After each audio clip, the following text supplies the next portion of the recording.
오늘 에스겔 34장 말씀 통해서 참목자와 삭군목자라는 제목으로 같이 은혜 나누겠습니다. 에스겔 선지자가 예언하던 당시는 유다의 마지막 왕 시드기야가 유다를 통치하던 시기였습니다. 제2차 바벨론 유수로 인해 유다 왕 여호야긴과 유다 고급관리 기술자 무려 1만여 명이나 되는 수많은 인사들이 바벨론의 포로로 끌려가게 되었습니다. 게다가 예루살렘 성전과 예루살렘 왕궁의 각종 보화들은 대부분 약탈당했습니다. 이런 국가적 위기 상황에서 유다의 왕이 된 자는 시드기야였습니다. 사실 유다가 이렇게 망국 직전까지 이르게 된 것도 따지고 보면 지도자들의 책임이 컸습니다. 우상을 숭배하여 하나님의 거룩을 훼손을 했고요. 또 백성들에게 불법과 불의를 자행하여 하나님의 공의를 무너뜨리는 온갖 죄악들이 지도자들에 의해서 자행이 됐습니다. 시드기야 역시 이 몰락기의 역대 왕들, 예를 들어서 여호야김이라든지 여호야긴 이런 왕들과 조금도 다름이 없었습니다. 우상을 숭배하고 회개를 촉구하는 선지자 예레미야를 심하게 박해하고 지하 감옥에 가두기도 했습니다. 게다가 당시에는 이 거짓 선지자들의 거짓 예언들이 유다 백성들과 지도자들에게 혼란과 혼돈을 주었습니다. 머자나 포로들이 본토로 귀환한다느니 하나님께서는 성전이 있는 예루살렘을 결코 멸망시키지 않는다느니 하면서 끊임없이 유다 백성들과 지도자들을 미혹시키고 있었습니다. 이런 혼탁한 상황에 빠진 유다 지도층을 향해서 선지자는 이 목자 비유를 통해서 참된 목자상을 말하고 있습니다. 이제 본문을 살펴보겠습니다. 오늘날도 이렇게 우리 주변에는 하나님의 진리를 어지럽히고 백성들을 헛된 길로 인도하는 아주 그릇되고 잘못된 지도자들이 참 많습니다. 이제 본문을 살펴보면서 과연 어떤 자들이 참된 지도자인지 그리고 어떤 자들이 그릇된 지도자들인지를 명확하게 우리가 구분하도록 합시다. 첫 번째, 이 삭군 목자에 대한 특징에 대해서 우리가 좀 살펴보겠습니다. 1절에서부터 10절까지 쭉 이제 말씀을 하고 있는데요. 선지자는 여기 본문에서요, 이스라엘 목자들에게 예언하라. 2절에 그렇게 지시를 받았습니다. 이 이스라엘의 목자들이라고 앞에서도 말했듯이요, 백성들을 도탄에 빠뜨리는 이 사악한 정치 지도자들, 또 거짓된 종교 지도자들, 즉 거짓 선지자들을 통틀어서 일컫는 말입니다.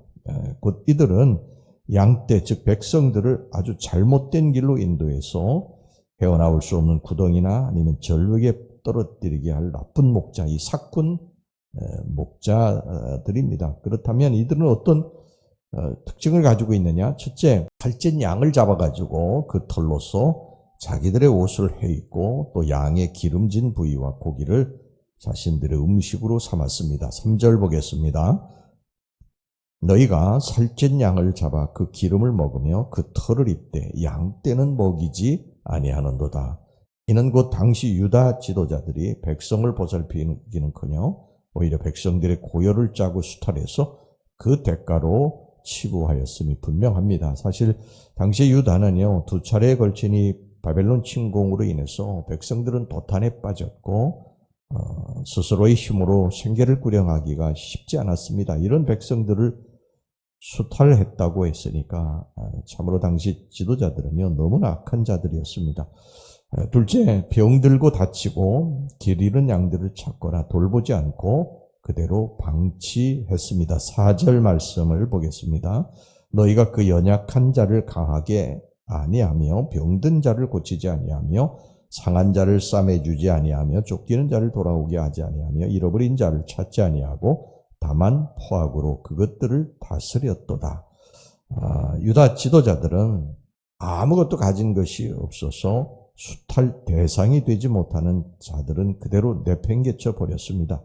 백성의 지도자들은 백성들의 어려움과 고충을 돌아보면서 연약한 자들을 보살펴 주는 것이 첫 번째 과제요 임무였습니다. 따라서 이 혼자의 힘으로 자립할 수 있는 자들보다는 오히려 생계의 대책도 없고 전란으로 인해서 이 전쟁으로 인해서 큰 상처를 입은 백성들에게 더 큰 관심을 가짐이 마땅했습니다. 그런데도 유다 지도자들은 이들에게서 어떤 실이익도 얻지 못함을 알고는 그대로 내버려 두었습니다. 그래서 이 소외된 유다 백성들은 전란으로 인한 고통에 국가로부터 어떤 보호도 받지 못한 채 죽어갔습니다. 결국 당시 유다에는 양, 그것도 거의 병들어 죽어가는 양들만 있고 사실상 양들을 돌봐야 될 참된 목자는 없었습니다. 그렇다면 이들 사꾼 목자들의 최후는 어떠했겠습니까?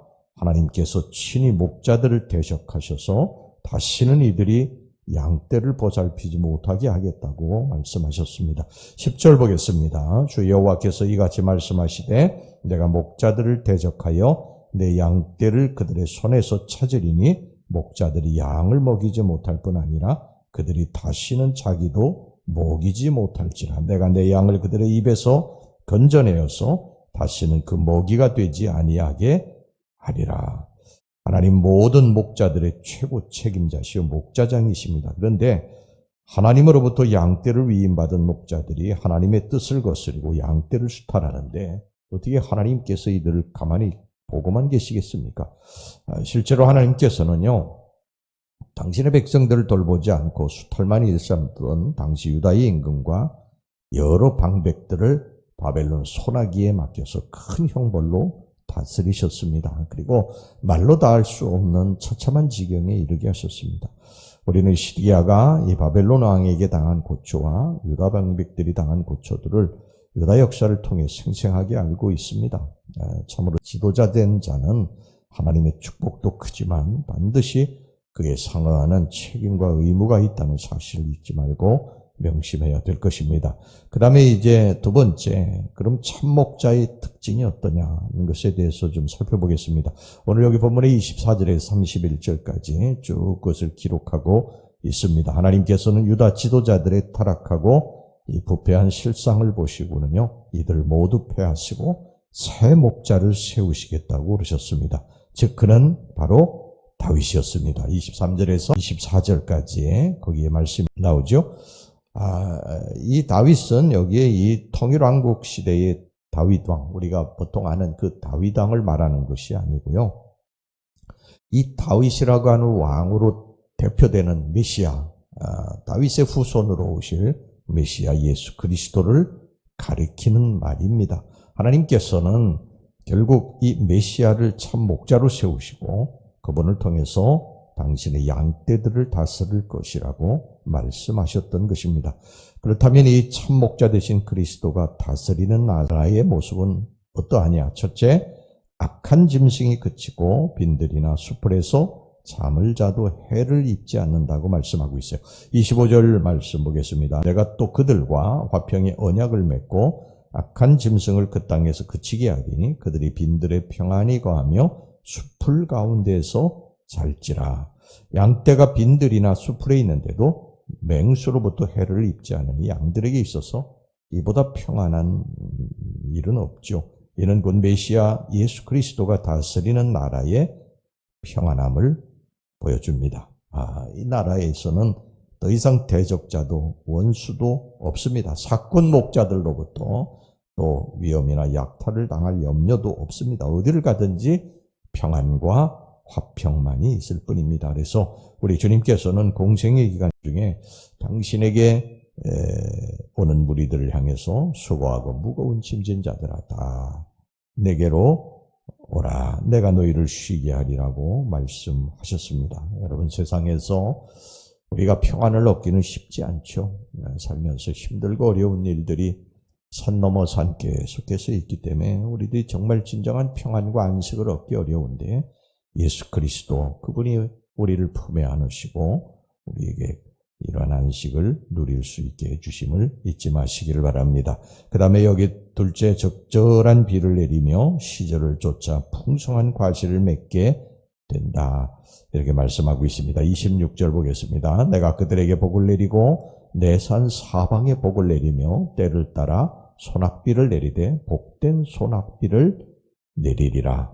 성경의 이 비라고 하는 거는요, 소낙비라고 하는 거는 비는 하나님의 축복을 상징하는 것이고 소낙비는 그 복 중에 정말 쏟아 부어주시는 그 복을 말하는 거예요. 성경의 비는 다 그렇습니다. 소낙비는 큰 축복을 말하는 것이죠. 그래서 이 나라에 사는 자는 결코 줄이거나 기근으로 고생하는 자가 없을 것이다.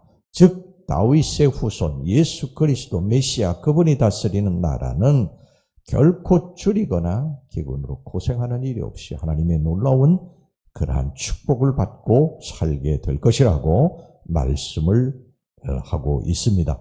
당시 시드기야 치하였어요. 바벨론에 의해서 이 포로된 예루살렘은 엎친 데 덮친 격으로 기근과 가뭄의 그러한 고통을 당해야 됐습니다. 그래서 나중에 이 예루살렘 성전에서는 우리가 그동안에 쭉 살펴보았지만 자기 자식까지도 잡아먹는 그러한 엄청난 이 폐륜적인 사태가 발생하지 않았습니까?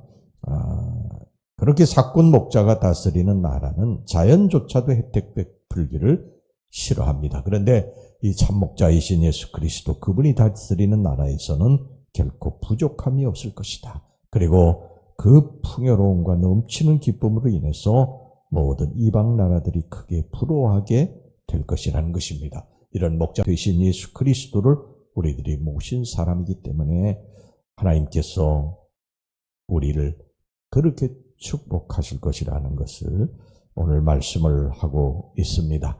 여러분들의 삶에 놀라우신 하나님의 축복과 은혜가 늘 넘치게 될 줄로 믿습니다. 기도하겠습니다. 하나님 아버지, 우리 이 땅에 살아가는데 쉼이 없습니다. 평안이 없습니다.